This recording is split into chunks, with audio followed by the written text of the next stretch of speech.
Assalamualaikum warahmatullahi wabarakatuh. Perkenalkan, saya Rasyidah Herawati, NIM 1181400063. Di sini saya akan mempresentasikan hasil draft proposal tugas akhir saya, di mana akan menjadi tugas besar untuk mata kuliah metodologi penelitian. Adapun judul penelitian dalam tugas akhir saya yaitu analisis penerapan algoritma Fuzzy-Siemens dalam pemfilteran spam email di beberapa dataset.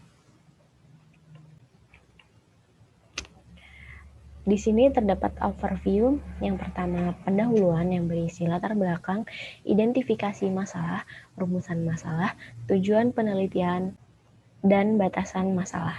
Yang kedua adalah landasan teori, dan yang ketiga metodologi penelitian. Pertama, pendahuluan. Yang pertama, latar belakang. Yang melatar belakangi penelitian saya yaitu adanya spam dapat memungkinkan pengguna lupa atau dapat melewatkan pesan yang seharusnya penting, yang seharusnya dapat dia baca dikarenakan banyaknya pesan spam yang ada. Sehingga hal ini dapat merugikan pengguna dari segi waktu, di mana pengguna harus menghapus pesan yang tidak penting dan dapat merugikan pengguna itu sendiri. Oleh karena itu, spam filtering perlu dilakukan untuk mengidentifikasi apakah pesan tersebut spam atau bukan. Salah satunya dengan menggunakan klasifikasi untuk memisahkan keduanya. Banyak sekali metode yang dapat digunakan sebagai spam filtering, yaitu seperti neural network, naive Bayes, random tree, support vector machine, dan random forest. Pada penelitian ini, saya mencoba untuk mengkaji penerapan metode Fuzzy-Siemens pada proses email filtering menggunakan beberapa dataset. Identifikasi masalah. Dari latar belakang yang sudah dijelaskan tadi, di sini terdapat dua identifikasi masalah, yaitu adanya spam yang mengganggu pemilik email, dan yang kedua penerapan algoritma Fuzzy-Siemens pada dataset yang berbeda. Yang selanjutnya terdapat rumusan masalah. Adapun rumusan masalah yang saya angkat pada penelitian ini yaitu bagaimana penerapan algoritma Fuzzy-Siemens dalam klasifikasi spam filtering pada dataset yang digunakan. Adapun tujuan penelitian saya yaitu menganalisis penerapan algoritma Fuzzy-Siemens untuk mengklasifikasikan spam filtering pada dataset yang digunakan. Lalu batasan penelitian. Adapun batasan penelitian saya yaitu metode yang digunakan dalam penelitian ini adalah algoritma Fuzzy-Siemens dalam klasifikasi pesan spam. Pengujian dilakukan menggunakan dua dataset yaitu spam data dan spam base. Selanjutnya tinjauan pustaka. Yang pertama yaitu ada spam. Spam merupakan pesan yang tidak diinginkan yang dikirimkan ke pengguna. Pesan yang tidak diinginkan ini dapat berupa iklan yang dapat mengganggu pengguna ataupun pesan yang tidak pantas seperti pornografi, penipuan, bahkan saja berupa malware. Adapun definisi spam menurut Lambert yaitu isi atau konten dari email tidak relevan dengan minat pengguna. Yang kedua, penerima tidak dapat menolak datangnya email tersebut. Ketiga, dari sisi penerima, pesan tersebut dapat merugikan dan menguntungkan bagi pengirimnya. Yang selanjutnya yaitu clustering. Clustering merupakan pembagian dataset menjadi beberapa kelompok yang disebut dengan cluster untuk membagi data sedemikian rupa ke dalam cluster tersebut. Pembagian cluster ini berdasarkan sifat-sifat yang mirip ataupun bentuk yang menyerupai satu dengan yang lainnya. Yang selanjutnya yaitu spam filtering. Email filtering akan secara otomatis mendeteksi email apakah itu spam ataukah HAM. HAM merupakan pesan asli yang bukan spam. Yang selanjutnya yaitu fuzzy logic. Fuzzy logic merupakan logika fuzzy untuk mendefinisikan aturan interferensi dan fungsi keanggotaan yang memungkinkan sistem pakar untuk menarik kesimpulan. Selanjutnya terdapat penelitian terkait yang menjadi acuan untuk penelitian saya. Di sini terdapat 6 penelitian terkait. Yang pertama dari penulis Arnold Adimabua Ujogo dan Andrew Okoji Ebuka pada tahun 2020 dengan judul penelitian Memetic Algorithm for Short Messaging Service from Filtering Using Text Normalization and Semantic Approach dengan menggunakan metode memetic algorithm dan text normalization and semantic approach. Dengan menggunakan metode memetic algorithm dan text normalization and semantic approach. Dengan menggunakan metode memetic algorithm dan text normalization and semantic approach. Dengan menggunakan metode memetic algorithm dan text normalization and semantic approach. Dengan menggunakan metode memetic algorithm dan text normalization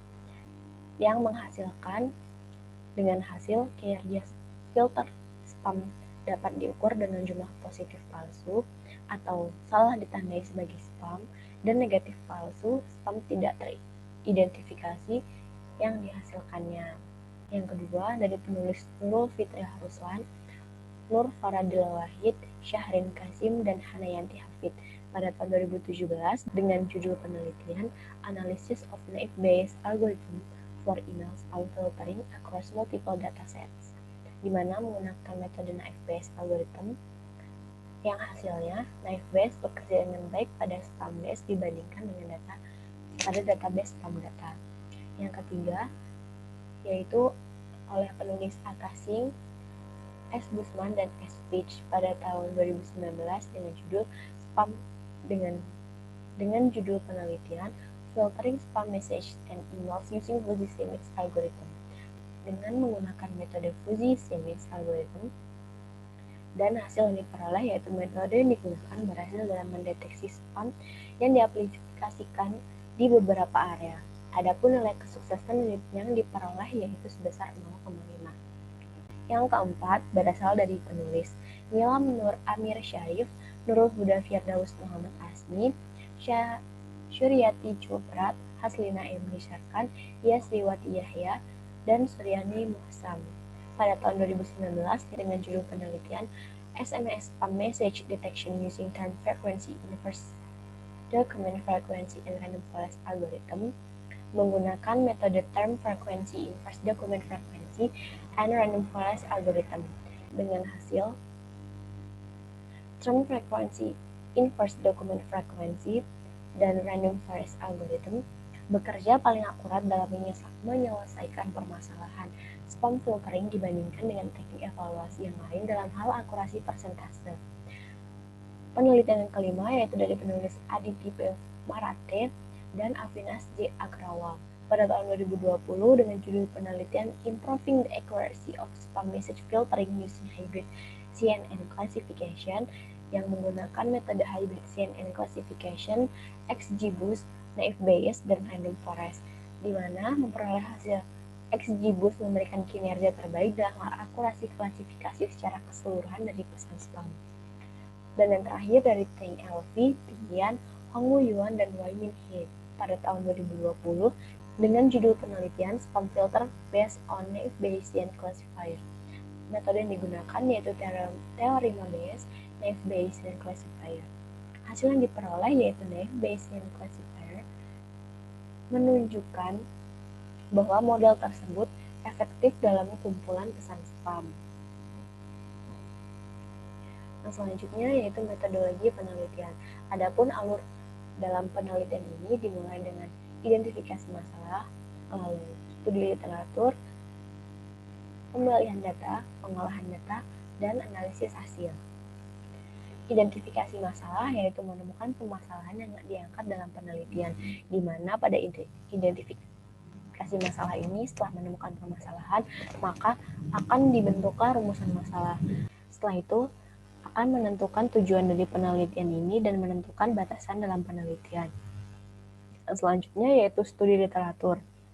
Pada studi literatur ini, yaitu mengobservasi terkait dengan penelitian menggunakan penelitian sebelumnya dan juga menggunakan buku. Lalu pemilihan data. Pada pemilihan data ini, digunakan untuk menentukan dataset mana yang akan digunakan untuk menunjang penelitian. Adapun dataset yang saya gunakan yaitu berasal dari website kaggle.com dan archive.ecs.uci.edu. Lalu pengolahan data. Pada proses pengolahan data ini akan dilakukan proses pengolahan data dengan menggunakan metode clustering Fuzzy-Semix untuk memperoleh hasil klasterisasi. Yang terakhir yaitu analisis hasil. Adapun pada analisis hasil ini untuk menarik kesimpulan dan mengetahui bagaimana penerapan algoritma Fuzzy-Semix dalam klasterisasi spam yang telah dilakukan. Selanjutnya yaitu pengolahan data.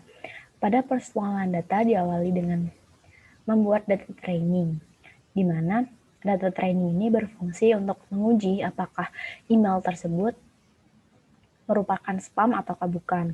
Yang selanjutnya yaitu menginisialisasi algoritma Fuzzy-Simmons.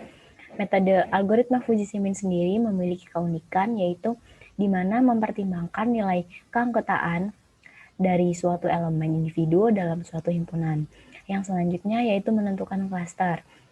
Pada penentuan klaster menggunakan Fuzzy-Simmons memerlukan ambang batas yang sesuai dengan nilai maksimum yang mungkin disertakan untuk membuat matriks keanggotaan sesuai dengan nilai keanggotaan. Yang selanjutnya yaitu menginisialisasi matriks keanggotaan. Pada tahapan ini dilakukan pengecekan elemen data. Jika memenuhi kriteria ambang batas, maka akan termasuk ke dalam matriks tersebut. Yang selanjutnya yaitu melakukan iterasi. Iterasi dilakukan untuk memperbarui matriks keanggotaan. Proses ini akan terus-menerus melakukan pengulangan hingga didapatkan data yang terbaru. Yang selanjutnya yaitu memeriksa kriteria ambang batas. Pemeriksaan ini dilakukan apakah ambang batas terpenuhi secara teratur. Proses selanjutnya yaitu human correction, di mana dalam proses pengkategorian pesan spam memerlukan bantuan manusia dengan menggunakan ilmu pengetahuan yang dimilikinya. Yang selanjutnya yaitu testing dan pemilihan output. Pada proses ini dilakukan pengujian data menggunakan data testing, di mana output yang relevan akan dipilih sebagai hasil dari proses ini. Yang selanjutnya yaitu spam filtering. Proses terakhir dari pengolahan data ini yaitu spam filtering, di mana pesan difilter menggunakan data testing yang telah dibuat di awal tadi. Selanjutnya yaitu dataset yang digunakan, di mana pada sebelah kiri atas merupakan dataset yang berasal dari website kaggle.com. Pada dataset ini terdapat beberapa kata di mana pada dataset ini terdapat kata-kata yang sering muncul pada pesan email. Selanjutnya yaitu dataset yang berasal dari website archive.ecs.uci.edu, di mana pada dataset ini berupa plain text atau contoh dari email yang merupakan HAM ataukah spam. Nah, itulah tadi presentasi yang dapat saya sampaikan. Apabila terdapat kekurangan atau kesalahan, saya mohon maaf. Saya akhiri presentasi saya. Wassalamualaikum warahmatullahi wabarakatuh.